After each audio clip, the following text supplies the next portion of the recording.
Good evening, friends. Welcome to the India Power Talk. As you know, India Power Talk is an initiative wherein we invite international thought leaders and domain experts to create an easily accessible digital reservoir of their insights, experiences, and strategies on the economy. Today, I would be discussing an extremely interesting topic: global think tanks. A think tank or a policy institute is a research institute that performs research and advocacy concerning topics such as social policy, political strategy, economics, military, technology, and culture, and so on and so forth. Today, globally, there are around 8,100 think tanks, and India having 510 being the second highest number of think tanks globally. Think tanks face many challenges, including funding, technology, and measuring their usefulness and success. And to talk on this rather unusual topic about global think tanks, I have today with me very senior and distinguished Mr. Prabhu Guptara. Mr. Guptara, may I welcome to the India Power Talk, and may I initially request you to kindly briefly let us know about your interesting and equally challenging work and experience with the largest bank in the world.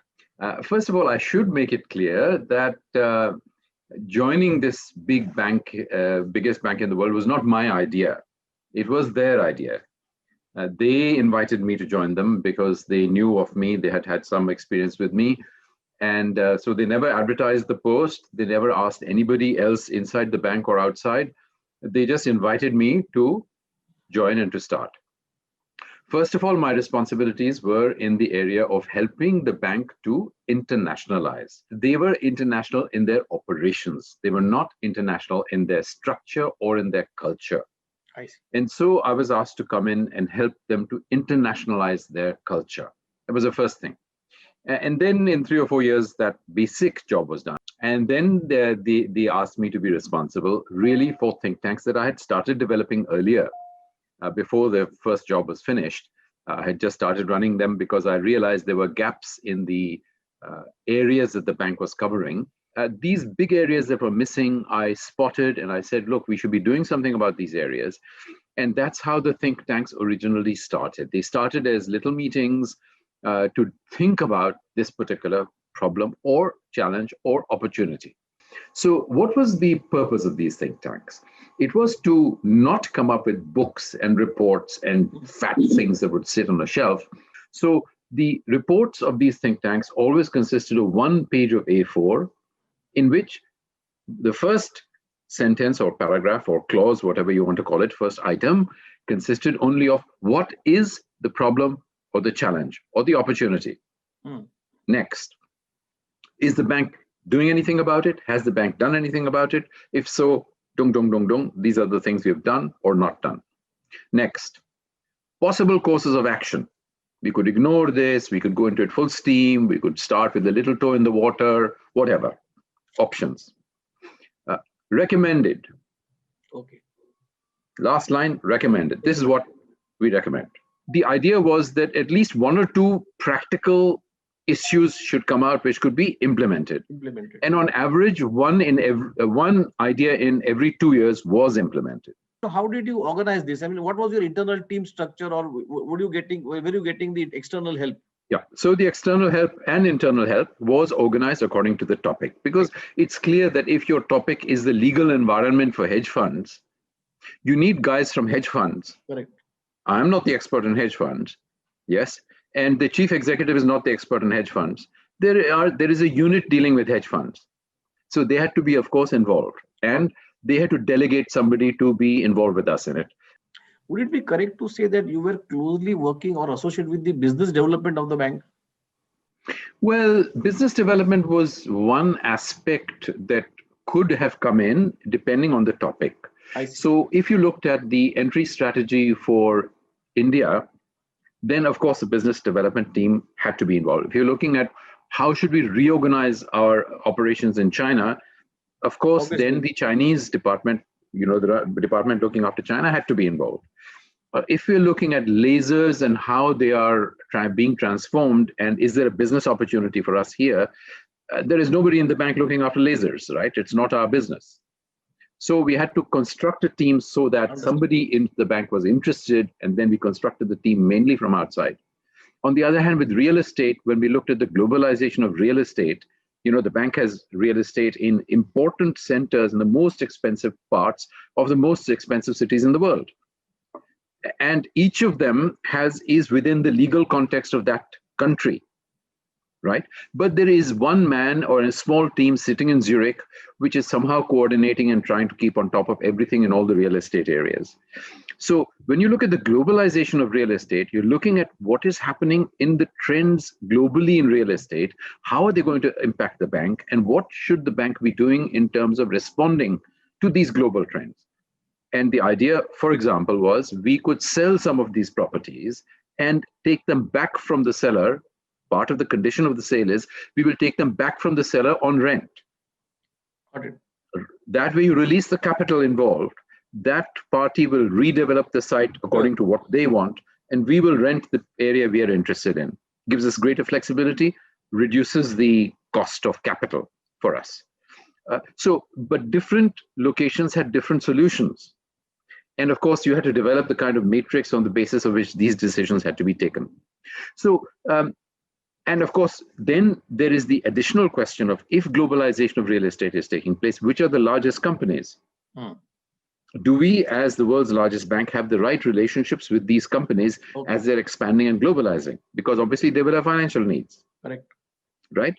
So there was the portfolio side, real estate portfolio side, and there is the banking side. Got it. So in each of these kinds of issues, whether it was a challenge we should be careful about, whether it was an opportunity, different expertise was involved. And the job was really to bring the different expertises together so that we could really think about this subject in the round, in the whole, so that we could come up with the best solutions for the bank. Could you dwell upon the current global think tanks and their work? And maybe also you could you could speak on what are the different categories of think tanks we are looking at currently. Well, there is no official categorization of think tanks, but you could think of think tanks as being divided between private sector and public sector, if you wished. You could think of geographical categorizations, if you wish. You could think of subject-specific categorizations, if you wish. There are think tanks that focus just on politics, mainly on politics. There are think tanks that focus on economics. There are think tanks that focus on law. There are think tanks that focus on technology. There are think tanks that focus on social implications or ethical implications of things, public policy. So different kinds of think tanks are there, and some think tanks try to cover many areas, both at a global level and certainly within the United States and India, the two markets that I know quite well in the think tank space, and I would say in the UK, which is the third space that I know quite well. In these three areas, the variety of think tanks is more than adequate. India, obviously, we have the second largest number of think tanks in the world, as you were saying, and we have certainly a very wide spread of topics that is being covered by them. During the discussion, 2 weeks back, you did mention to me that the number of think tanks increased in the 80s, and then it's sort of peaked, and then it gradually came down. Could you just elaborate upon that? Well, there are no figures to show that the number of think tanks has come down, but the intuition is that the number of think tanks has come down. Why is the intuition like that? Because, as you were saying, there's more and more competition for the space from non-think tanks, number one. Number two, the amount of money that is available for this kind of activity has been going down, at least in the last 2 or 3 years. And then, of course, there is the issue of certain think tanks we know have been closed down. And if you look even beyond the think tanks, if you look to the university space, you see that universities are closing down whole departments. I see. University of London, for example, has recently closed down its entire department that looks at Latin America. I see. So these are huge steps that are being taken by major institutions to cut down expenses. And so the instinctive feeling is that the number of think tanks has started coming down and probably will continue to come down. So as has happened in most other sectors, we will find the largest think tanks continuing to prosper. We will find the smallest think tanks somehow managing to do okay and maybe producing very good work. But the middle-sized think tank will be stripped out of the economy. Do you see at a very macro level, do these think tanks converge on issues or the conclusions or their processes or No, practices? no. Think tanks are on the left and on the right. There are think tanks that pursue a very leftist vision. There are think tanks that pursue a very rightist vision. So think tanks vary in their orientation. So it really comes to the values that the think tanks represent. In your experience, how much really these think tanks make a visible difference? Some think tanks are patronized by the powerful, the rich, etc. Other think tanks are patronized by the people. Somehow they are surviving on small donations from millions of people, thousands of people, tens of thousands of people. And one group will give advice according to how their nose picks up which way the emperor wants to go. They will give, according to that, some politically appropriate advice. The other guys are not bothered about what is politically possible or not possible, appropriate or not appropriate. They will just say, look, this is the right thing, you should do it. That is the wrong thing, you should not do it. These two kinds of think tanks still exist. What, according to you, should be the agenda of the global think tank, given the current economic crisis and due to pandemic? There is a very clear contrast in the advice that is being given by different people. And the debate is really about, should we prioritize looking after people? Pandemic affects people. Should we prioritize looking after people? Or should we prioritize the economy? Now, of course, ultimately, there is no contradiction between them, because if there are no people left, obviously, there's no economy left.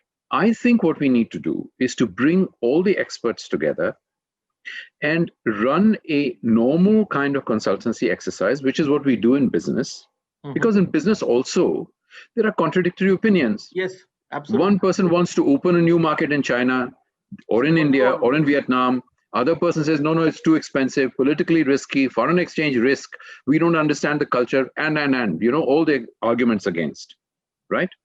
So what do we do in business? We bring all these people together. We listen to each other. We put out the arguments and we ask people to respond to the arguments. You are against? Yes. Do you understand this argument for? Yes, I understand the argument for. What do you have to say about the argument for? And similarly, you go through a process of coming up with the best solution, which looks after both the points that are being made, because both are important. So we need global solutions, not only national solutions. Of course, we need national solutions. I'm not arguing against them. We need national solutions and we need global solutions. So we need to come up with a solution which not only prioritizes the economy and prioritizes people, but also looks after the environmental factors, because of which this disease has risen. I was reading an article the other day on this, and a very senior author has rightly mentioned that this is the golden opportunity for the global thinkers and global governments and all countries to really reboot economy, environment, and education. All three are so basic, and we really need to bring it in line with thinking the world as one village and human being as the center point of the impact of the economy. So what, according to you, should we really, India, have its own think tanks? We have our own think tanks, I'm sure. So what should be our priorities? First of all, I think we need to be conscious, and very often we are not conscious, that we have our own national think tank. It is called Niti Aayog. Used to be called the Planning Commission. The oldest existing independent think tank was created in 1930.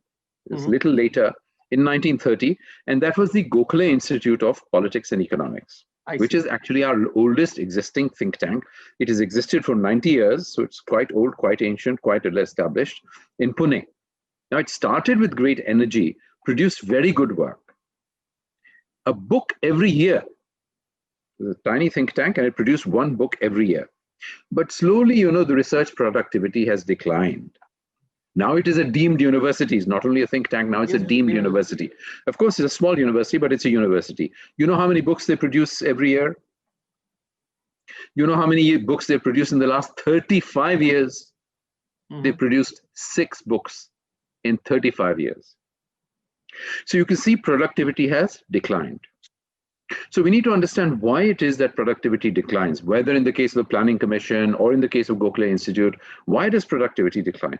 Well, someone with entrepreneurial energy and the right connections and the right resources sees an opportunity and says we should start something. And he or she somehow succeeds in starting something. Other people say, oh, that's a good idea, I should join. And they come with the right missionary zeal to start something new, right? And they are very productive. But slowly over time, these guys get old. Slowly over time, these guys get tired. Slowly over time, these guys die. New people join. Why do they join? They don't join necessarily because they want to be highly productive. Some of them join because they're lazy and it's a nice job. You know, you can sit and make money and they have a comfortable life. Other people join actually to exploit the institution, not only to have a comfortable life, but to exploit the institution for their own benefit. So slowly over time, these time servers, what I call time servers and rent takers, come in and occupy places. I'm not saying, by the way, I'm not saying this happened to Gokhale Institute. But I'll tell you that happens across. It happens across. It happens across. Happens across all institutions I have seen. Yeah, no. But this is But this is the point I'm making. It does not happen across all institutions. And I'm giving you an example from think tanks. Our second oldest think tank is the Tata Institute of Social Sciences, TIS. Correct. Yeah. Tata Institute of Social Sciences has not declined in productivity. If you look at Tata Institute, it is flourishing. Yeah, it is producing good work. You know, by 2030, we will be the youngest populated country. What would be your, message? What would be your one thought to the young generation?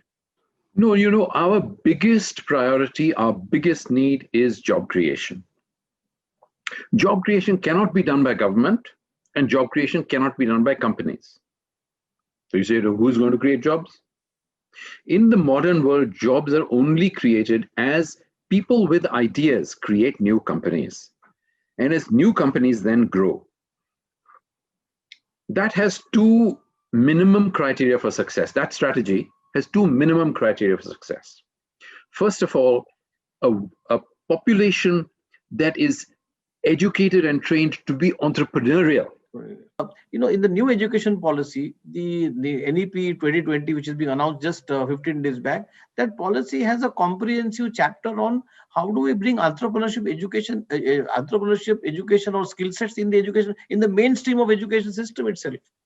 Our problem as a nation is we have no shortage of ideas, good quality ideas.